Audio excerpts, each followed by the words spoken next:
అనకాపల్లి నివాసి అయిన సిరివెన్నెల సీతారామ శాస్త్రి గారికి అనకాపల్లిలో కాంస్య విగ్రహం ఏర్పాటు చేశారు. కాంస్య విగ్రహానికి సంబంధించి తన అభిమాని అయిన ఎంతో కుటుంబ సభ్యులుగా కలిసిమెలిసి ఉండే కొంతాల మోహన్ గారు మన దగ్గర ఉన్నారు. ఆయన మాటల్లోని సీతారామ శాస్త్రి గారి గురించి మరిన్ని విషయాలు అడిగి తెలుసుకునే ప్రయత్నం చేద్దాం. సిరివెన్నెల సీతారామ శాస్త్రి గారికి మీకు బాండింగ్ చాలా ఎక్కువ ఉండేదని అనుకుంటూ ఉంటారు. అసలు సిరివెన్నెల సీతారామ శాస్త్రి గురించి ఈ మాటల్లో కొంచెం సీతారామ శాస్త్రి గారికి మాకు సుమారుగా ఒక 30 ఏళ్ళ నుంచి మంచి బాండింగ్ ఉండేది. ఆయన స్వర్గస్థులు అయిన తర్వాత మేము కానీ మా కుటుంబం అందరూ చాలా బాధపడటం జరిగింది. కానీ ఈరోజు గొప్పవారు ఎక్కడెక్కడో పుడుతూ ఉంటారు, కానీ ఇంత గొప్ప వ్యక్తి అనకాపల్లిలో పుట్టడం నిజంగా అనకాపల్లి ఊర్లో పుట్టినందుకు మాలాంటి వాళ్ళందరూ కూడా ఎంతో గర్వంగా ఫీల్ అవుతూ ఉంటాము.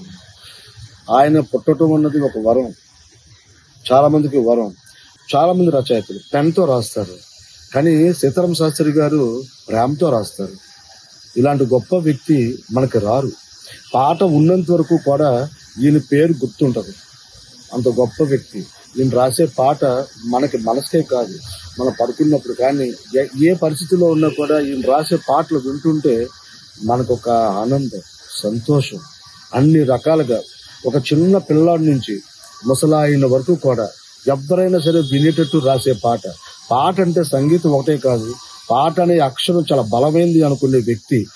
అలాంటి ఈ వ్యక్తి, విధాతతో మొదలెట్టిన ఈ వ్యక్తి, ఆ విధాత దగ్గరికే వెళ్ళిపోయిన ఈ వ్యక్తికి వాళ్ళ కుటుంబం కూడా బాగుండాలని మనస్ఫూర్తిగా కోరుకుంటూ, వాళ్ళకి ఏం కావాలన్నా కూడా నా తరఫున సహకారం కూడా చెయ్యాలని నేను మీ జిఎంకే ద్వారా నేను తెలియజేసుకుంటున్నాను.